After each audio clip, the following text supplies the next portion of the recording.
Assalamualaikum warahmatullahi wabarakatuh.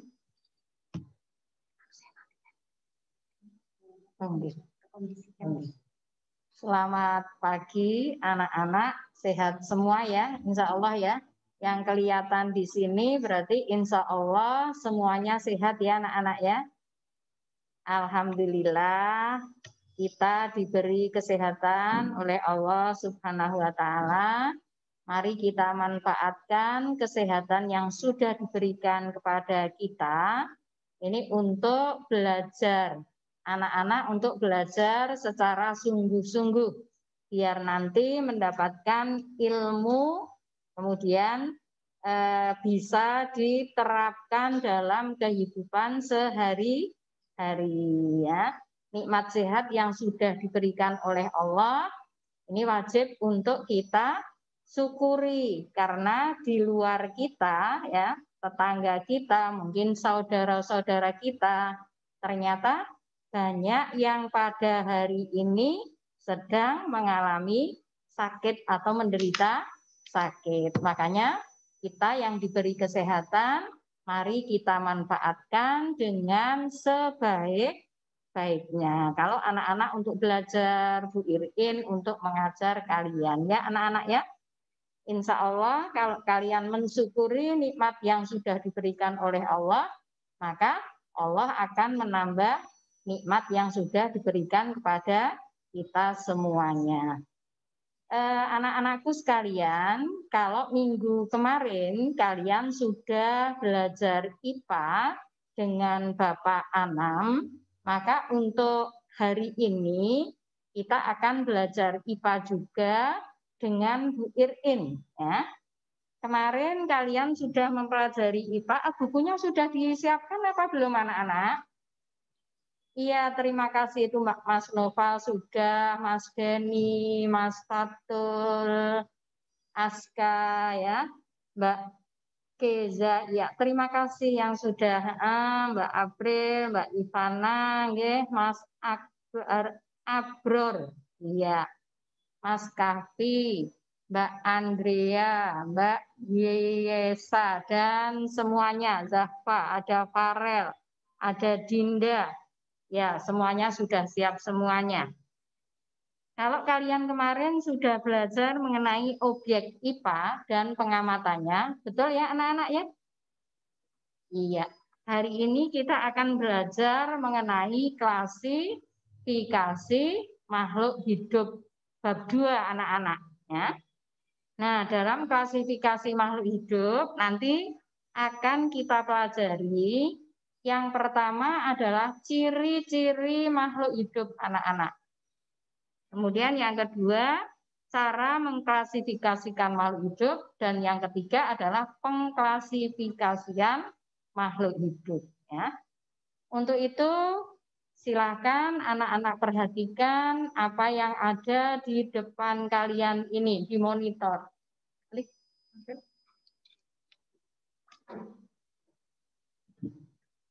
Sambil dibuka buku kalian halaman 40. Halaman berapa anak-anak? Halaman 32. Nggih. Oh nggih. Iya, terima kasih. Ya.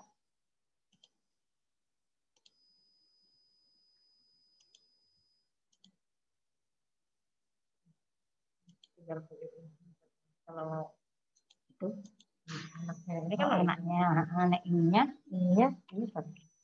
Ini seklik gitu. Oke. Oke, terima kasih.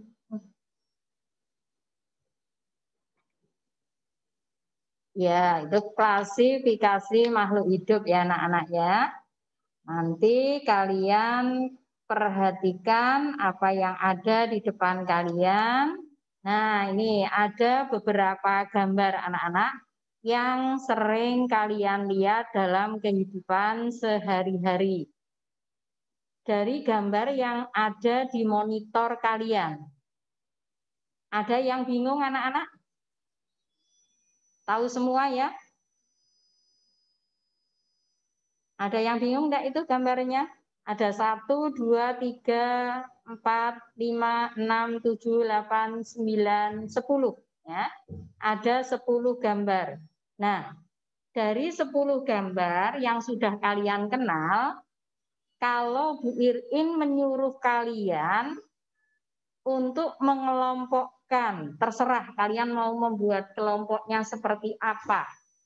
Silahkan coba anak-anak, kalian punya buku tulis ya di depan kalian ya. Ada buku tulis? Ada ya. Kalian silahkan menulis di buku tulis kalian 10 benda ini. Ya. Kemudian kalau sudah, kamu kelompokkan. Terserah mau menjadi kelompok berapa. Nanti Bu Irin mau melihat kalian hasil pengelompokan yang sudah kalian lakukan.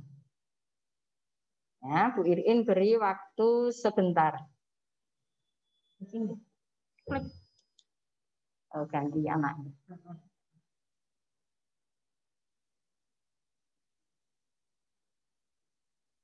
Coba kalian tulis, kalian kelompokkan benda-benda yang sudah ada di monitor kalian. Nanti kita lihat bersama-sama hasil pengelompokan kalian seperti apa.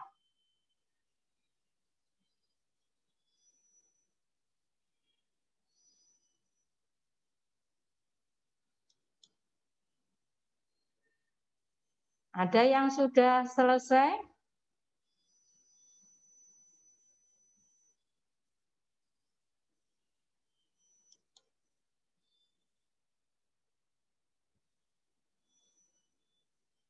Mbak Nadia sudah selesai dari kelas 7B?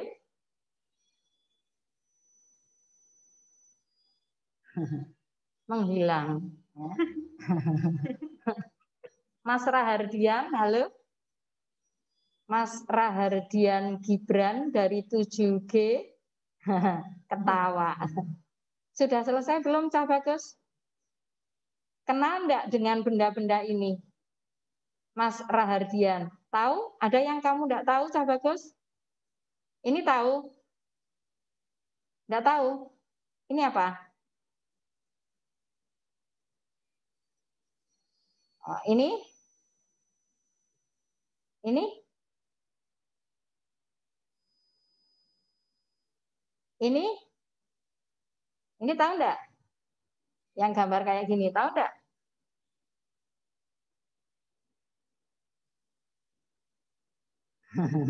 Mbak Safira Puspita Dewi. Ini gambar apa? Tahu enggak, Mbak Safira? Tahu? Oh iya, pinter. Ini gambar apa, Mbak? Masih Mbak Safira. Tahu? Gambar apa? Oh iya, pinter. Ember. Ini gambar apa, Mbak?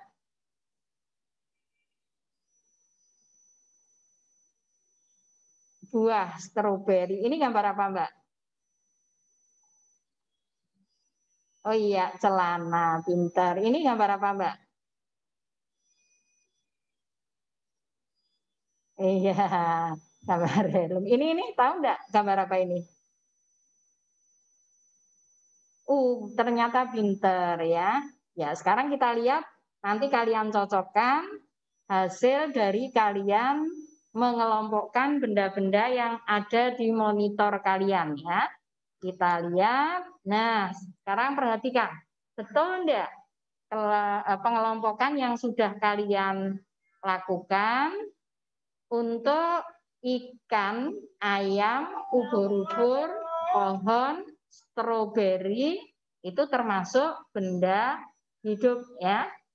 Sedangkan untuk buku, celana, helm, ember, kulintang itu termasuk benda tak hidup. Yang betul tunjukkan jari coba. Yang sudah mengelompokkan hasilnya sama.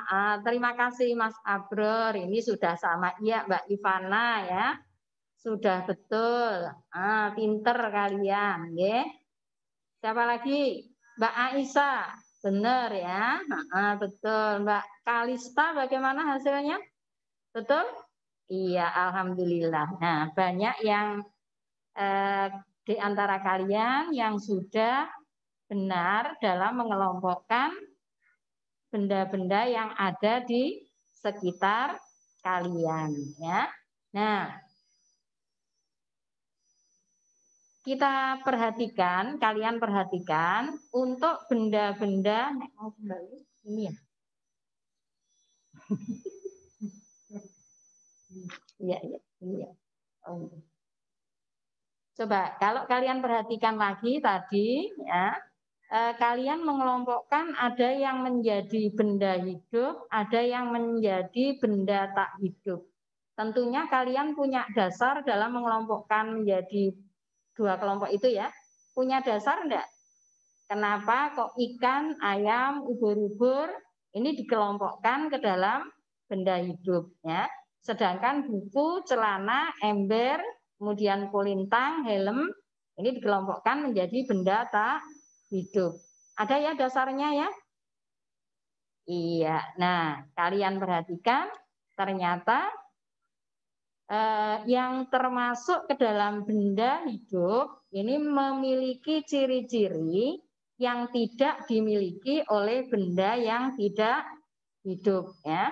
Dari yang tadi ada ikan, ada ayam, itu ternyata memiliki ciri-ciri makhluk hidup. Ada beberapa ciri dari makhluk hidup yang mesti dimiliki, di antaranya adalah yang pertama apa anak-anak? Yang pertama bernafas. Ya, anak-anak sedang bernafas apa enggak? Bernafas apa enggak? Mas Fari ketawa itu. Iya Bu, sedang bernafas. Kalian bisa melihat buku paket kalian halaman 39. Ya. Nah, bernafas atau respirasi. Nama lain dari pernafasan adalah respirasi. Ini adalah suatu proses di mana kita memasukkan atau menghirup oksigen dan mengeluarkan karbon dioksida. Ini sudah kalian kenal di SD ya. Di sekolah dasar dulu kalian sudah mempelajari tentang ciri-ciri makhluk hidup ya. Ini untuk bernafas. Nah, sedangkan untuk alat-alat pernafasan dari setiap makhluk hidup sama atau berbeda anak-anak? Sama. Muhammad Nathan, alat pernafasan pada makhluk hidup sama atau berbeda Mas Nathan?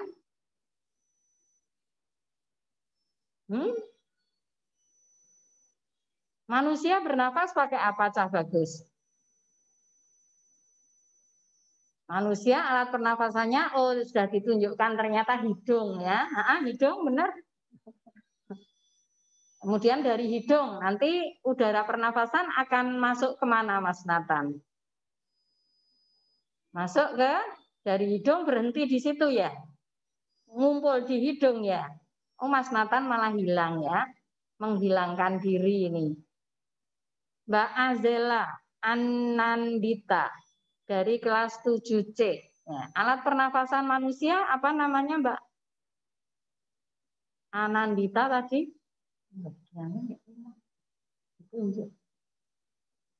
Apa alat pernafasan manusia? Mbak Adelia Risti dari 7B. Namanya apa Cah? Ayu? Mbak Ade? Oh iya pinter. Namanya adalah paru-paru ya. Makhluk hidup yang lain yang punya alat pernafasan paru-paru ada enggak?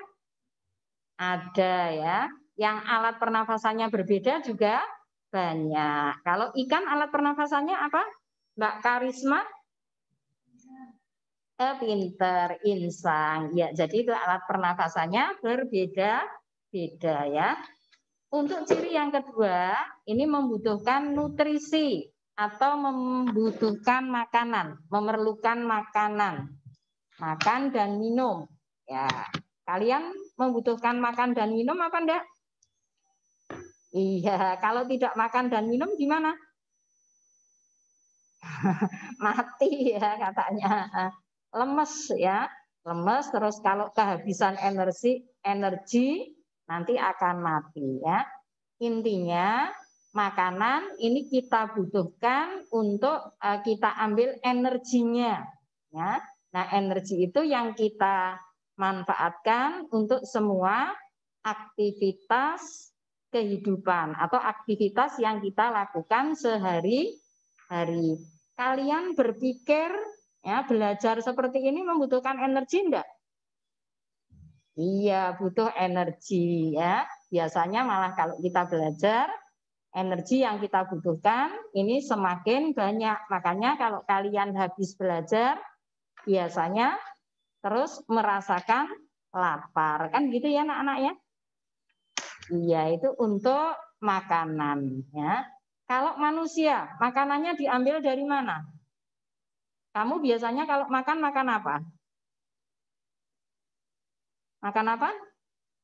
Mbak Rachel, iya. Makan apa Mbak? Mbak Rachel? Rahel. Rahel.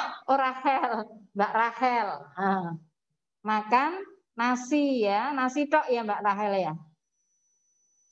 Selain nasi, ada sayurnya, ada lauknya ya. Jadi tidak hanya makan nasi, tapi ada lauknya, ada sayurnya. Betul sekali ya. Nanti ditambah dengan minum, kemudian ada buah-buahan.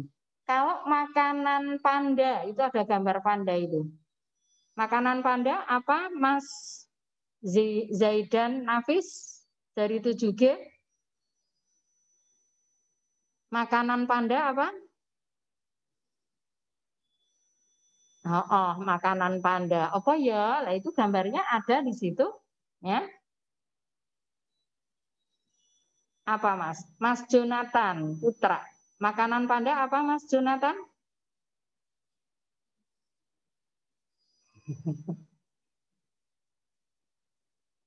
Mbak Noventri?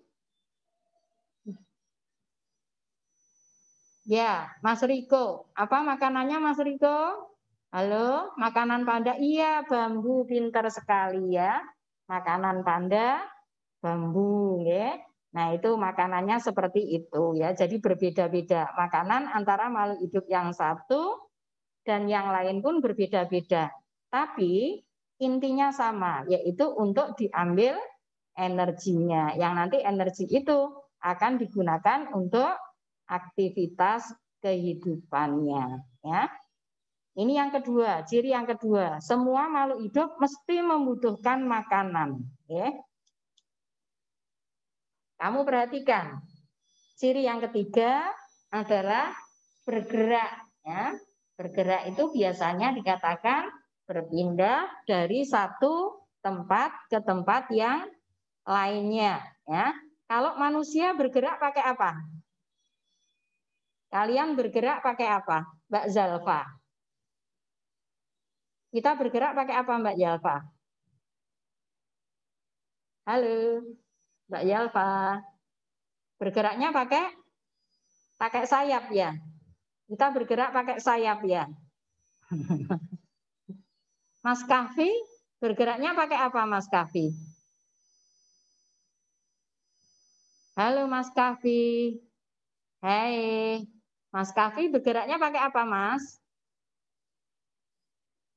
Pakai kaki, ya betul sekali. Kita bergerak pakai kaki. Harimau bergeraknya pakai kaki juga ya, walaupun jumlah kakinya berbeda. Kalau kelelawar bergeraknya pakai sayap, pinter ya.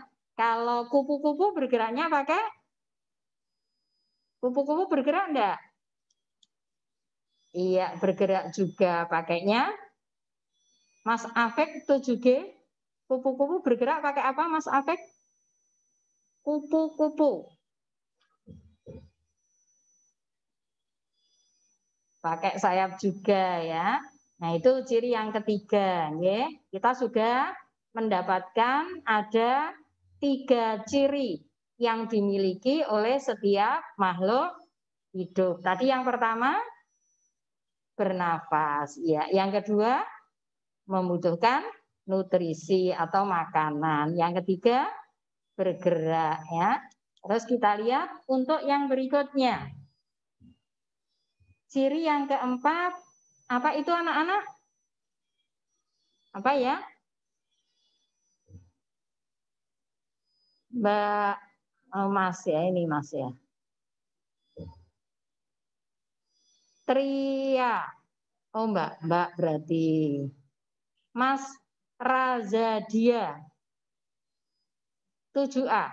Nah, berkembang biak. Ini apa ini? Gambar apa Mas? Mas Raza?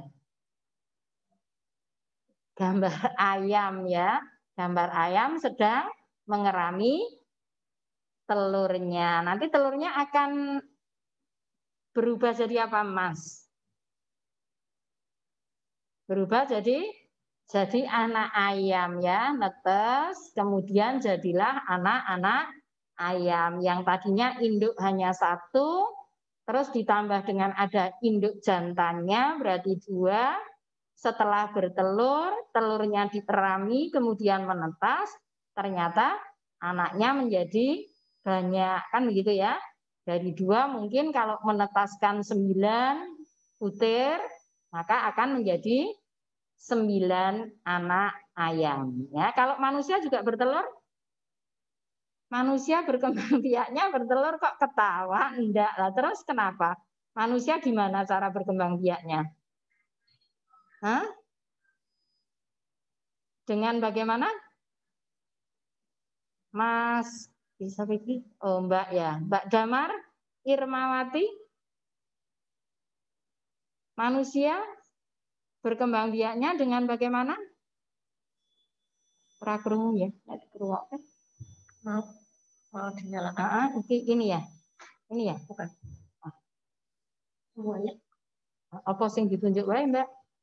Kalau ditunjuk milih nanti. Bikin ininya. Enggak. Iya. Nah.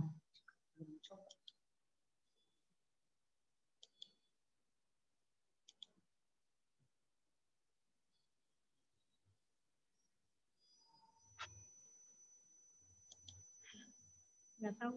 Oh ya sudah. Hilang. Ya. Anaknya hilang. Oh biasa nek ditunjuk. Mas Farel, halo. Manusia berkembang biak dengan cara gimana Mas Farel? Mas Farel, halo. Tolong dinyalakan itunya.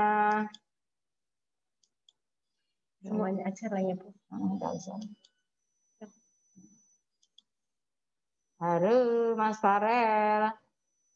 Manusia bertelur ya manusia ya. Oh iya, manusia bertelur Mbak Keza. Manusia gimana berkembang biaknya? Oh iya, pinter beranak ya. Kalau manusia berkembang biaknya dengan beranak. Kalau ayam itu dengan bertelur. Jadi cara berkembang biak dari setiap makhluk hidup juga berbeda-beda. Kita sudah dapat 4 ya anak-anak ya. Kalian bisa melihat gambar kalian, buku kalian halaman 41. Itu berkembang biak atau reproduksi. Kita lihat untuk ciri yang berikutnya adalah tumbuh dan berkembang. Ya. Kamu perhatikan di sini ada gambar ayam, manusia, kemudian tumbuh-tumbuhan. Ya. Ini dari telur, kemudian telurnya menetas. Jadilah anak ayam, seekor anak ayam yang kemudian tumbuh menjadi berkembang menjadi dewasa. Kalau kamu perhatikan di sini, ya. Jadi di sini ada perubahan. Perubahan apa anak-anak? Perubahan ukuran. Ya. Kalau perubahan ukuran berarti itu namanya adalah tumbuh atau pertumbuhan. Manusia juga sama. Bayi menjadi anak-anak, ya, belum bisa berjalan ini, terus balita, ya, terus lagi remaja ini mungkin ya. Terus dewasa, akhirnya tua. Ya, ini namanya pertumbuhan. Seiring dengan pertumbuhan juga terjadi perkembangan. Ya. Kalau tumbuh itu berubah ukurannya, kalau berkembang itu menuju ke arah dewasa. Ya. Nanti kalau sudah tua, terus akhirnya meninggal dunia. Walaupun untuk meninggal dunia tidak harus tua dulu ya anak-anak ya.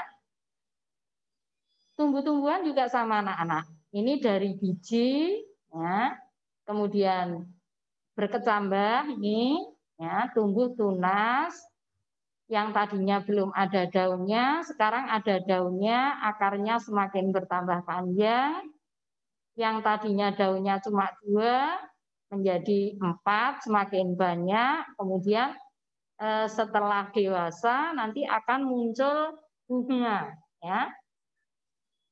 Bunga ini nanti untuk alat perkembangbiakan dari tumbuh-tumbuhan ya. Jadi itu pengertian dari tumbuh dan berkembang. Diingat-ingat ya anak-anak ya. Nayunda sudah mulai ngantuk itu ya. Kalau tumbuh itu yang berubah apanya anak-anak? Ukurannya. Ya, kalau berkembang itu menuju ke arah dewasa ya. Itu ciri yang kelima. Diingat-ingat anak-anak. Kita sudah dapat yang di sini.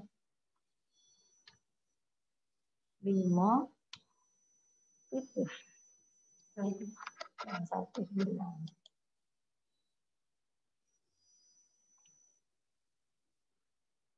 Itu enggak apa-apa. Enggak ada di PowerPoint. Nah, untuk yang ke-6 ini ke-7 dulu ya. Yang ke-7 ini adalah adaptasi atau menyesuaikan diri terhadap lingkungan. Ya. Setiap makhluk hidup itu punya kemampuan untuk menyesuaikan dengan lingkungan yang senantiasa mengalami perubahan. Nah, kita sebagai makhluk hidup atau manusia itu punya kemampuan untuk menyesuaikan diri. Kalau sedang musim panas, kita akan menggunakan pakaian-pakaian yang agak tipis ya anak-anak ya. Jadi tidak sumuk ya pada musim panas. Kalau pada musim dingin, maka anak-anak nanti akan menggunakan pakaian yang tebal ya. Bahkan kalau sedang tidur, kerukupan selimut, ya enggak anak-anak? Sekarang kan lagi dingin-dinginnya ya anak-anak ya, beberapa saat ini kita merasakan udara sangat dingin ya. Nah, kita sebagai manusia atau manusia itu punya kemampuan adaptasi yang paling bagus dibandingkan dengan makhluk hidup yang lainnya. Kalau yang kalian lihat di gambar kalian, ini gambar siapa ya? Gambarnya kalian ya? Gambarnya Mas Adep? Bukan? Ya. Ini gambar apa? Gambar apa ya? Ada yang tahu? Ini sebenarnya kok. Bunglon. Ya, ini bunglon, tapi ada yang mengatakan pakai nama lain ya. Londok. Nah, iya, katanya londok ya. Nah, ini punya kemampuan untuk menyesuaikan dengan lingkungannya. Kalau lingkungannya berwarna cerah, dia akan berubah menjadi warnanya seperti ini. Ya. Kalau di dahan yang agak kebiru-biruan, dia berubah. Sehingga dia bisa terhindar dari musuh yang akan memangsanya. Itu Allah sudah memberi seperti itu, sehingga bunglon ini bisa survive, bisa mempertahankan diri, bisa tetap hidup, ya, tidak kelihatan dari musuh, terutama musuh-musuh yang lebih besar, ya. Kalau musuh-musuh yang kecil sih tidak perlu seperti ini, ya. Itu untuk yang ke-6. Ini walaupun 7 tulisannya, tapi bisa kalian ganti 6. Nah, di buku kalian yang ke-6 itu adalah peka terhadap rangsang atau irita abilita. Setiap makhluk hidup mempunyai kemampuan untuk menanggapi rangsang yang berasal dari luar tubuhnya, ya, atau dari lingkungannya. Seperti manusia. Kalau kalian mendengar bunyi yang sangat keras, apa yang kalian lakukan anak-anak? Apa? Iya, telinganya ditutup, ya. Nah, pinter ini Mbak Aprilia tadi menutup dua telinganya, ya. Kalau kalian melihat cahaya yang sangat kuat, cahayanya kuat sekali. Apa yang kalian lakukan anak-anak? Nah, menutup, pinter sekali. Matanya ditutup, ya, pinter ya Mbak April ya. Nah, itu kemampuan kita untuk menanggapi rangsang yang asalnya dari luar. Ya. Masih ada ciri adaptasi yang lain, kamu tambahkan di buku tulis kalian, yaitu mengeluarkan zat sisa. Ya, di buku kalian tidak ada ya? Di buku kalian tidak ada, tapi kalian tambahkan atau ekskresi, ya. Setiap makhluk hidup mesti akan mengeluarkan zat sisa dari hasil metabolisme yang terjadi di dalam tubuhnya, ya. Kalian setiap hari makan, kan? Makan apa enggak? Minum juga, ya. Kelebihan air yang ada di dalam tubuh kalian itu akan dikeluarkan dari dalam tubuh. Biasanya berupa apa? Kalau kelebihan air biasanya yang kita keluarkan dari tubuh bentuknya apa anak-anak? Mbak Husna tahu enggak? Kelebihan air yang kamu keluarkan.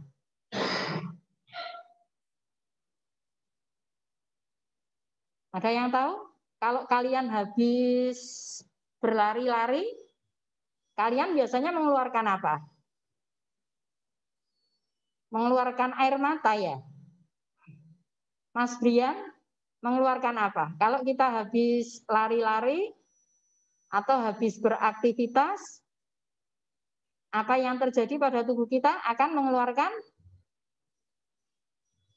pinter, mengeluarkan keringat. Itu juga termasuk salah satu contoh ekskresi atau mengeluarkan zat sisa dari dalam tubuh. Ya. Selain keringat, kalian juga setiap hari karena minum banyak, ya, karena aktivitasnya banyak, minumnya banyak, kelebihan air pada saat dingin. Ini berkali-kali kalian akan ke belakang untuk membuang apa ya? Membuang urin, itu juga termasuk ekskresi ya. Hewan dan tumbuhan juga melakukan hal yang sama dengan yang dilakukan oleh manusia ya. Jadi kalian ingat-ingat, kita mendapatkan ada 8 ciri yang dimiliki oleh makhluk hidup sehingga kita bisa menentukan apakah suatu benda itu termasuk benda hidup ataukah termasuk benda mati. Paham anak-anak untuk ciri-ciri makhluk hidup? Oke? Paham ya? Iya. Nah, kita lihat lagi di muka bumi ini banyak sekali makhluk hidup yang ada ya. Macamnya banyak ya. Masing-masing punya ciri dan sifat-sifat yang berbeda-beda. Nah, coba kalian perhatikan. Ini contoh, baru contoh sedikit ya, beberapa contoh makhluk hidup yang ada di sekitar kita. Dari makhluk hidup yang ada, nah ini ada lagi ya, kalau ini di lautan. Yang tadi, nah kalau ini ada yang di darat, ada yang di air ya. Tapi untuk yang ini khusus adalah makhluk hidup yang ada di perairan ya. berbagai macam ikan, warnanya berbeda, ukurannya juga berbeda-beda. Semuanya diciptakan oleh Allah untuk manusia, untuk kesejahteraan manusia. Kalau kita bisa memanfaatkan dengan bijaksana dan dengan baik, maka akan mendatangkan manfaat bagi manusia atau bagi kita. Ya. Nah, coba kalian perhatikan. Ikan-ikan ini bisa kita kelompokkan menjadi ikan yang toreng-toreng misalnya ya. Ikan yang berwarna merah, ikan yang berwarna hitam, itu bisa kita kelompokkan berdasarkan warnanya. Bisa juga kita kelompokkan berdasarkan dengan ukurannya atau jenis makanannya. Karena masing-masing makhluk hidup tadi kita kenal bersama-sama ternyata mempunyai makanan yang berbeda-beda. Nah, pengelompokan makhluk hidup berdasarkan pada persamaan dan perbedaan, baik ukuran, warna, maupun manfaatnya dan lain-lain, itu namanya adalah klasifikasi atau pengelompokan makhluk hidup. Tujuan dari klasifikasi makhluk hidup adalah agar kita mudah untuk mengenali, mudah untuk mempelajari, ya. Kalian mudah untuk mendapatkan. Kalau kalian menginginkan ikan, kalian akan pergi ke kolam misalnya. Kalau kalian menginginkan misalnya mendapatkan cacing, ya, kalian akan mencari tempat-tempat yang lembab, kan gitu ya? Iya. Nah, pada saat kita mengklasifikasikan makhluk hidup, maka dasar yang bisa kita gunakan, yang pertama adalah persamaan dan perbedaan ciri. Yang kedua, ciri bentuk maupun organ yang dimiliki oleh makhluk hidup. Yang ketiga, ini bisa berdasarkan pada manfaatnya atau kegunaannya bagi manusia. Ya. Nah, ini dasar-dasar yang digunakan untuk mengklasifikasikan atau mengelompokkan makhluk hidup. Salah satu cara klasifikasi atau pengelompokan yang banyak kita gunakan, ini dengan menggunakan kunci determinasi. Nah, anak-anak bisa melihat buku kalian, silahkan kalian buka, mulai halaman 48. Kunci determinasi ini bisa kita gunakan untuk mendapatkan atau melihat urutan kelompok suatu makhluk hidup yang disebut dengan takson. Ya. Biasanya urutan takson yang kita gunakan ini sesuai dengan yang disebutkan oleh Bapak klasifikasi kita, yaitu Carolus Linnaeus. Jadi urutannya seperti ini anak-anak. Yang atas sendiri berarti ini tingkatan tertinggi. Ya. Dunia atau kingdom. Ada dunia hewan, ada dunia tumbuhan. Kemudian ada divisi atau filum. Ya. Ini kelompok, kalau divisi itu berarti untuk tumbuh-tumbuhan. Kalau filum itu berarti untuk hewan. Ya. Sedangkan urutan di bawahnya ini adalah kelas. Ada yang menyebutkan klasis. Kemudian bangsa atau ordo, ya, order atau bangsa atau ordo ini sama. Di bawahnya suku atau famili, di bawahnya lagi marga atau genus. Tingkatan takson yang paling rendah adalah jenis atau spesies. Sehingga kalau kita lihat dari bawah, spesies, genus, famili, ordo, kelas. Kemudian kalau untuk hewan filum, Kalau untuk tumbuh-tumbuhan adalah divisi. Ya. Nah, salah satu kunci determinasi yang banyak kita gunakan adalah kunci dikotomi. Di itu dua, dikotil. Dikotil itu berbiji dua. Ya. Dikotomi itu berarti mempunyai dua ciri yang saling berlawanan, yang saling bertentangan atau berlawanan. Untuk contohnya, kalian bisa melihat buku paket kalian halaman 54. Tapi nanti ini yang akan kita gunakan untuk pertemuan kita di minggu yang akan datang. Sudah habis. Nah, untuk tugas kalian anak-anak, tugas terstruktur hari ini ya. Tugas terstruktur hari ini silakan kalian buka buku paket kalian halaman 44 semuanya.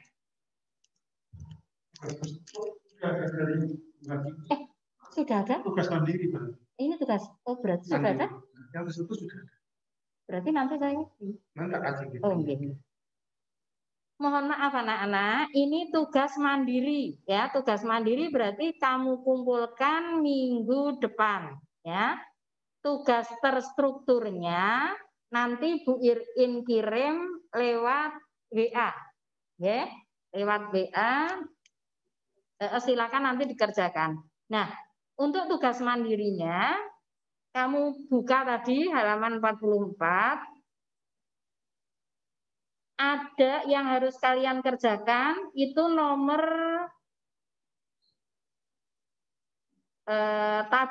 tabel ya anak-anak ya. Di bawah D, catat dan data yang kamu peroleh dari tabel, dalam tabel ya.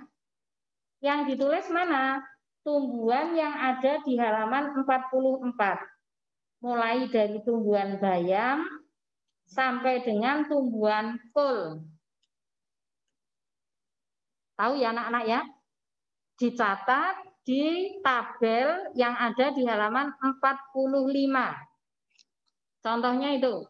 Yang pertama, tumbuhan kacang. Ini kelompok tanaman kacang-kacangan ya. Terus jenis tumbuhannya, akarnya bagaimana? Akarnya serabut ataukah akarnya tunggang? Ya. Kalau tidak serabut, tunggang. Terus batangnya. Batangnya bercabang-cabang ataukah tidak bercabang? Daunnya itu kamu lihat tulang daunnya. Tulang daunnya menyirip ataukah menjari ataukah sejajar ya. Caranya seperti itu. Yang kamu kerjakan hanya nomor 3 itu 3 dan nomor berikutnya, tabel yang bawahnya. Nama tumbuhan misalnya bayam, nomor 1 bayam. Manfaatnya untuk apa? Kelompoknya bisa kelompok kalau bayam misalnya sayuran gitu, oke? Itu tugas mandiri kalian. Jadi tugas mandiri kalian halaman 44 dan 45 yang tabel. Mudah nggak anak-anak ya? Tugasnya mudah nggak? Atau ada yang mau ditanyakan dulu? Tugasnya mudah nggak? Kamu kumpulkan minggu depan, ya.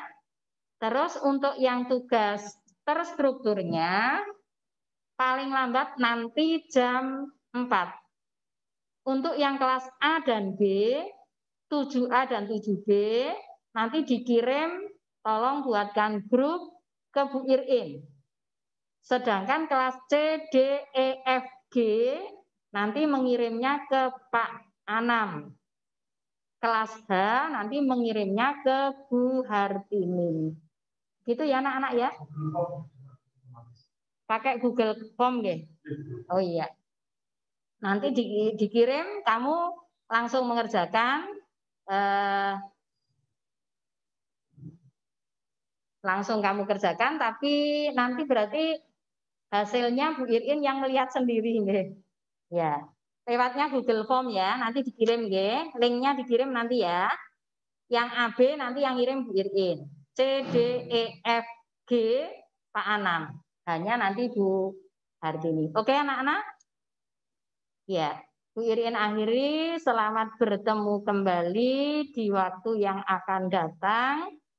Silakan untuk belajar mandiri ya. Kalian sudah punya buku paket, jaga kesehatan biar tetap sehat walaupun belajar di rumah tapi tetap semangat ya, sehat ya, gemuk-gemuk ya ini kalau Bu Irin lihat. Bu Irin akhiri. Assalamualaikum warahmatullahi wabarakatuh. Sampun kula kirim. Sampun? Oh nggih, matur nuwun. Kula hasilnya